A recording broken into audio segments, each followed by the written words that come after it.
Welcome to today's episode of Conversations with Comedians. I'm your host, Chris Rossetti.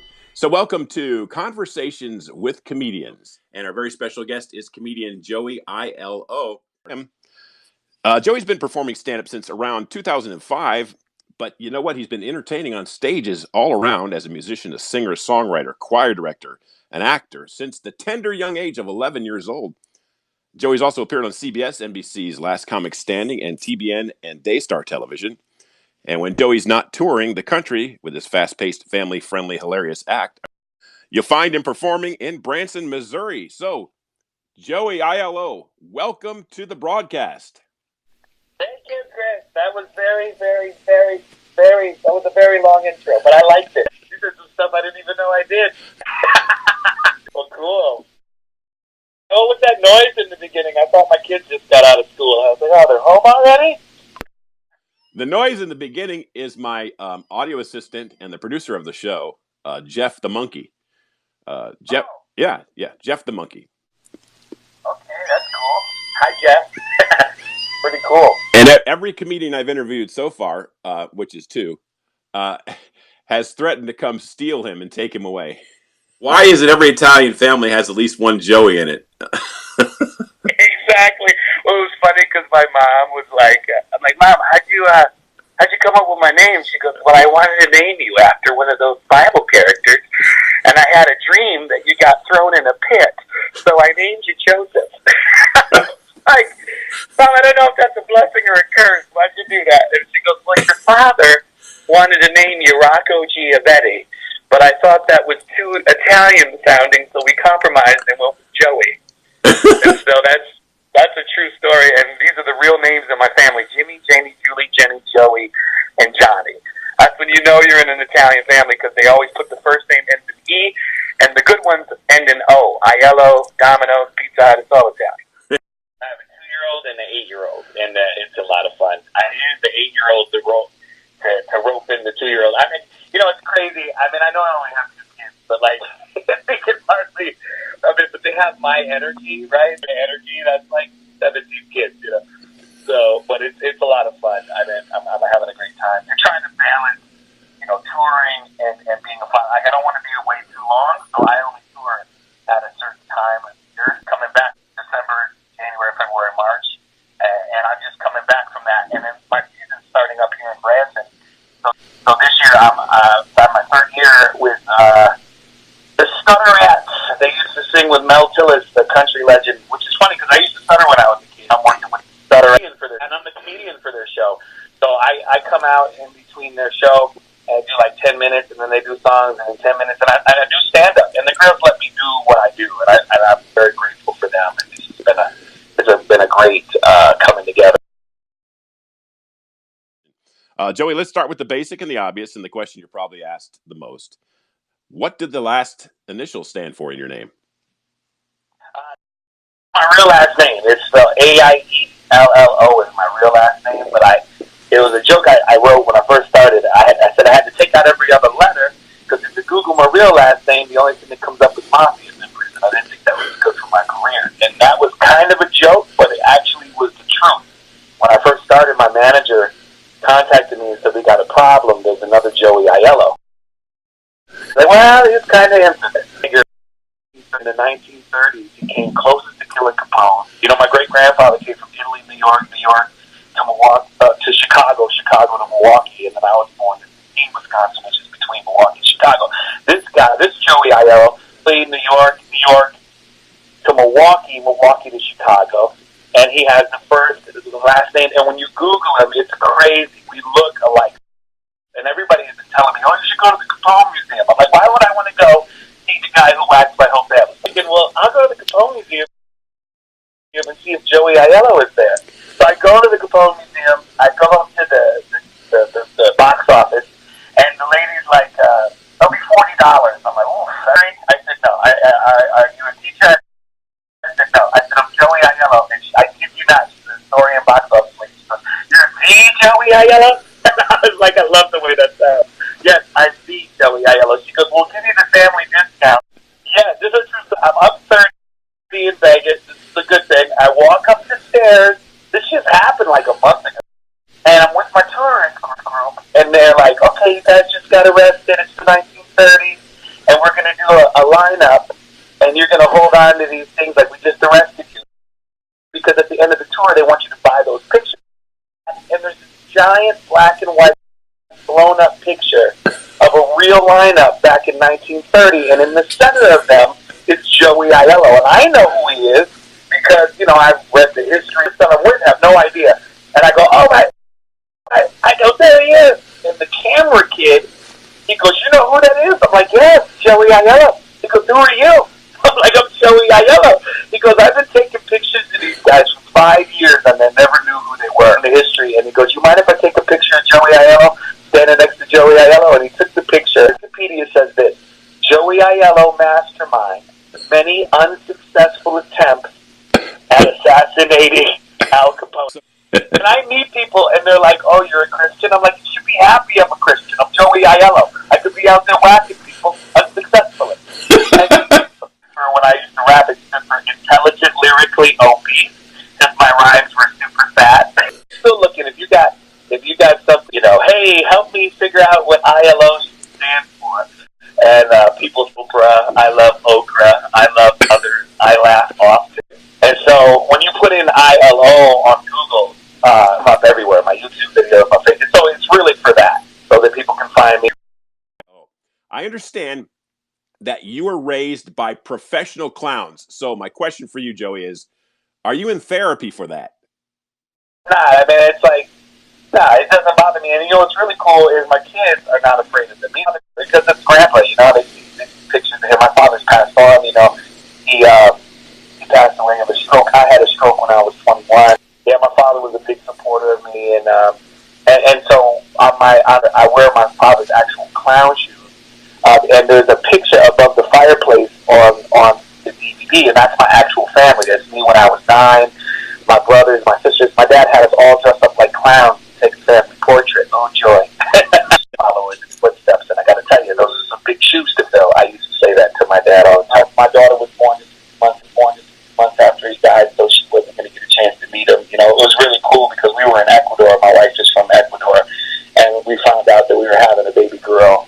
We did the ultrasound in South America. And my dad found out, and then 2 days later he had the stroke. So what I did know is he went out to eat and my daughter an outfit and found out her name was going to be Valentina. We were going to change her name, but when we heard that story, we decided to keep it important so that my kids know who their grandfather is.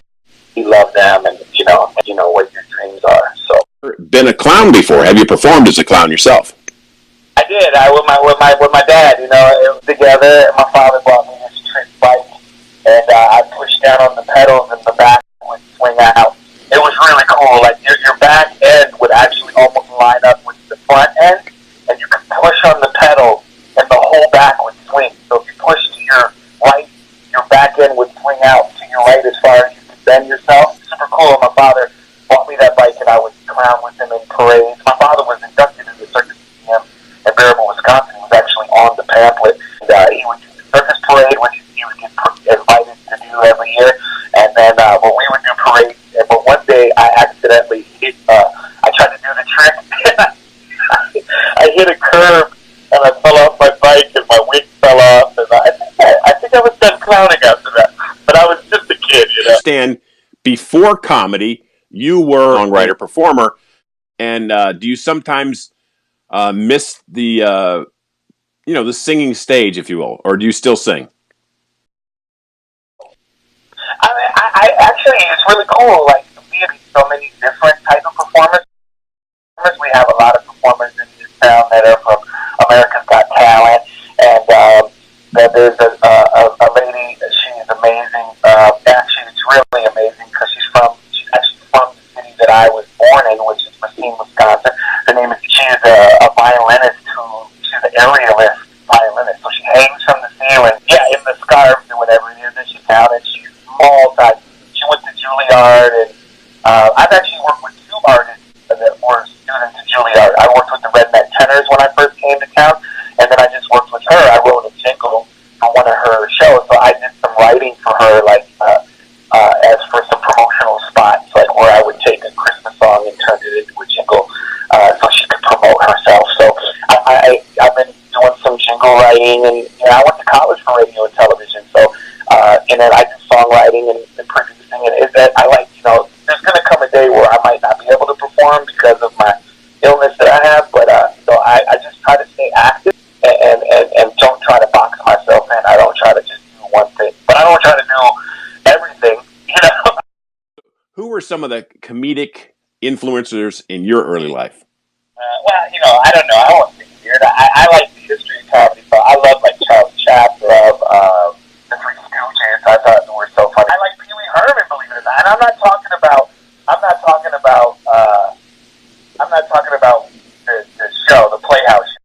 That first movie that he made. I just love the fact that he stayed in character. And, he was actually really funny. I mean, but I watched him with the Growling when he was out in L.A. That was supposed to be an adult show. It wasn't supposed to be a kid show. It was more, but I was blown away by how he stayed in character. It was pretty funny. And he created that character. It's amazing. But I love Jim Brewer. For some reason, I just think he's really funny. Jim Gaffigan's funny. And then I love Preacher Lawson, and which is crazy because I just got back from Orlando, Florida. I've been on this tour called So Funny for the last 9 years, and that's where I met Preacher. His real name's Javon Lawson, and he lived in Orlando, and he was kind of, I won't say interning, but he was kind of working with that tour. They had a radio show, and so we got put on a tour together where he was opening for me, and when I first met him, I just knew he was going to be a star. I was like, this guy's amazing. And if you don't know who I'm talking about, he just was on America's Got Talent. Preacher Lawson, look him up. This kid is amazing. And he just made it on the Champions Edition and took 5th overall. And we did like St. Petersburg, Florida together. We did Orlando. We did Lynchburg, Virginia, North Carolina. So I toured with him and really got to know him. And I just love the fact that everything can be a punchline. It doesn't have to just be what you say. Your physicality, your movement. That's Preacher, man. That's on stage. He does all the weird things that he is and puts it in his act, and that's what I do. And so we became really good friends, and it was funny because I didn't think I'd work with him again because he has 2 brothers that are comedians, and so he basically has built-in openers. He's got his brother Justin, who's his feature, and then another brother that, can open for him. But I guess Justin didn't get his plane ticket. And so for one of the gigs, and he called me not too long ago and was like, I need you in Pittsburgh. It's at the Crossing Casino. And I go on Facebook. I'm like, I'm so excited. I'm working with my friend Preacher at the Crossing Casino. And someone, Preacher at the casino? How does that work?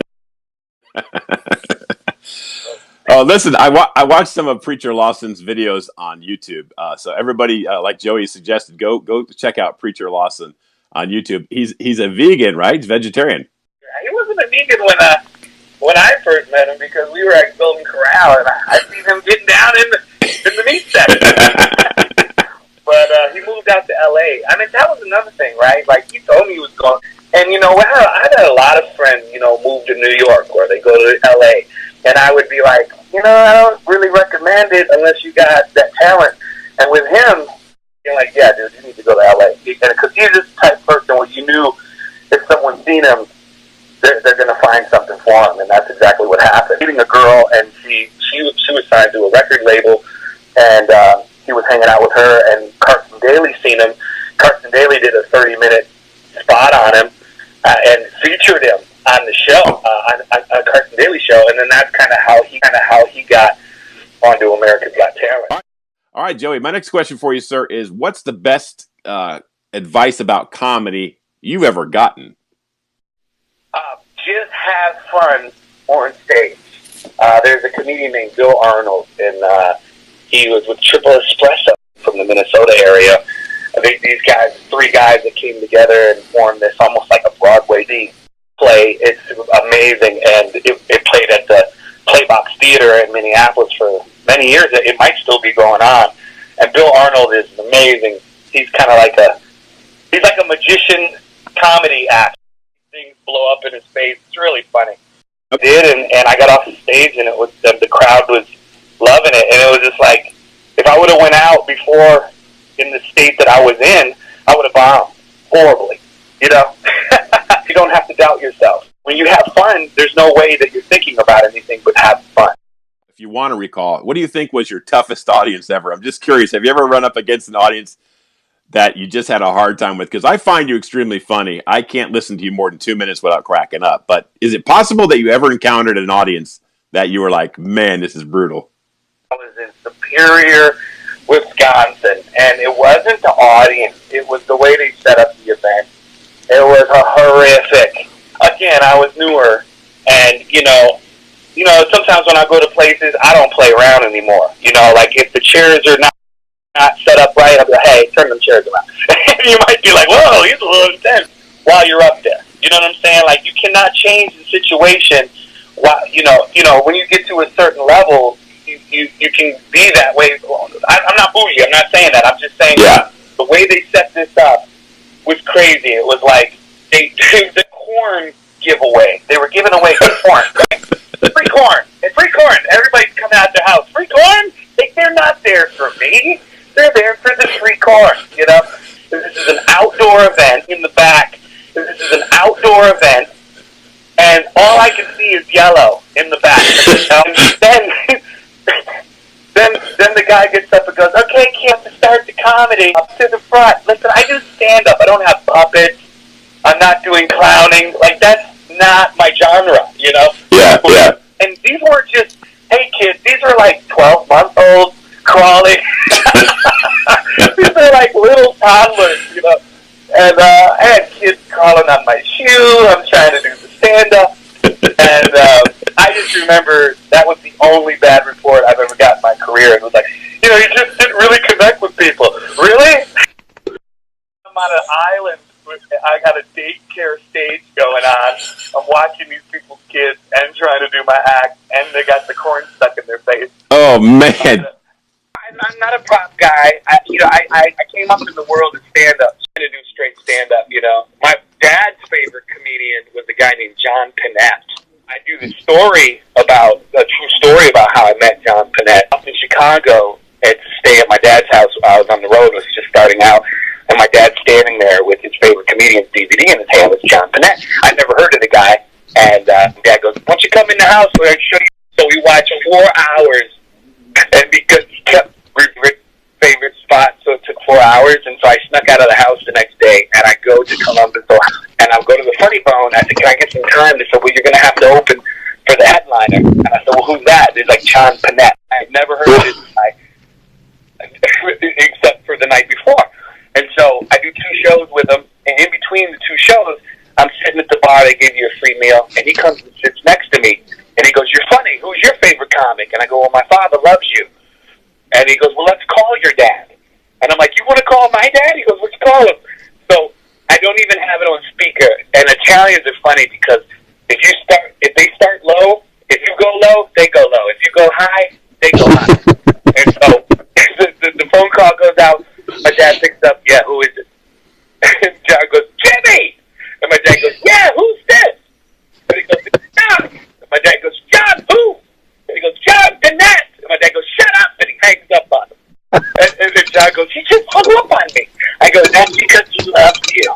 That's the motto in our family. Shut up, I love you. And I went home after that conversation, and there was a ticker tape parade for me, and my aunts were throwing me up in the air, and my father's like, he's a real comic now. And that's when I knew I was going to do comedy full time.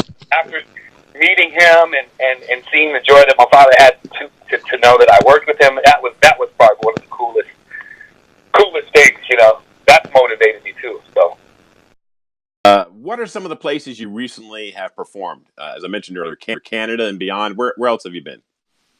oh man, I mean, I've literally done 40 shows in the last 60 days. So wait, how many? 40 shows in the last 60 days. 20. Well, in Canada alone, we did 27 different cities. I just got back from Nebraska a couple days ago. And that was crazy because I was doing, and you know, with these floods, you know, these guys lost a lot. There's some lives that were lost, families, and and also they lost a lot of cattle, and that's really hard. You know, it was like the guy got up and was like, you know, lives have been lost. We lost tons of cattle lives and money. Are you guys ready for comedy? It's not easy. It's not easy to follow that, but after I got done, I have people that come up and say, "Man, I've never laughed that hard, you know, last month." And Yeah. And I needed that, and so it's so cool to be able to bless people with laughter, you know. Exactly. Well, listen, we got another caller. You ready? Hey, Joey. Hi, how are you? I'm doing well. I'm also from North Carolina. I'm another transplant from the North. And I was just wondering what you use as the bulk of your inspiration for your material that you write for your comedy. Pretty much my life, because you can't write some of this stuff.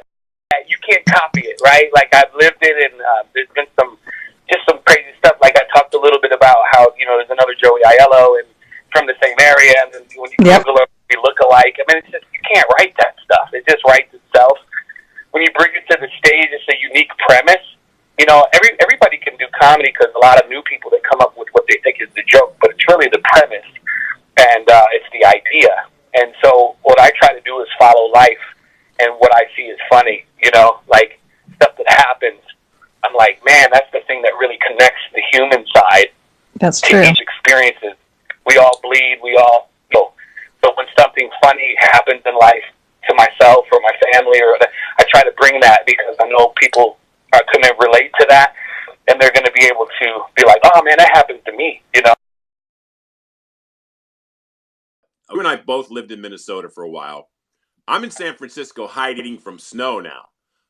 Why on earth did you tour up north? Bob Smiley said he went to Canada because they had a check for him. Why don't you tour in warmer climates during the winter? I'm just curious.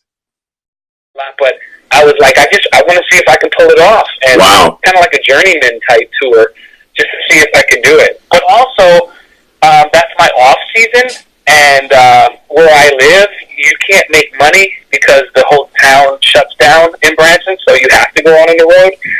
And so, yeah, that's true what Bob says. And they got a check for me, so I'm going to go where I'm going. I love the North, and I lived up there, and I can really relate to the people. And right. Like I said, man, I go where I'm celebrated, not where I'm tolerated. And if there's a need to make people laugh, that are and that was an awesome tour because there's so many people that were depressed and kind of down because of the weather and just being cooped in the house, and just to watch the room explode with laughter.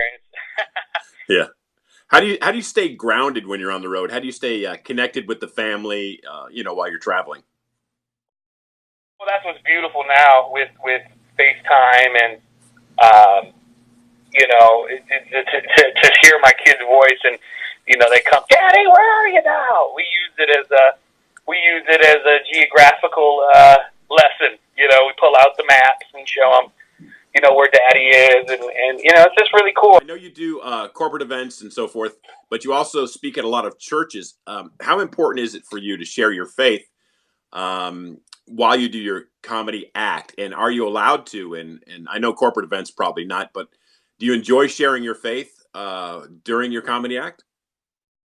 Yeah, what a lot of churches do is they'll bring me in on a Saturday night, and I do straight comedy, you know, and then I'll stay over for Sunday morning, and that's where I'll share my testimony and my faith. You know, I share a little bit about it, maybe sometimes, but a lot of times I just go straight comedy all the way through, you know. And the same thing where I live in Branson, you know, I pretty much do straight comedy, you know, because that's what my job entails.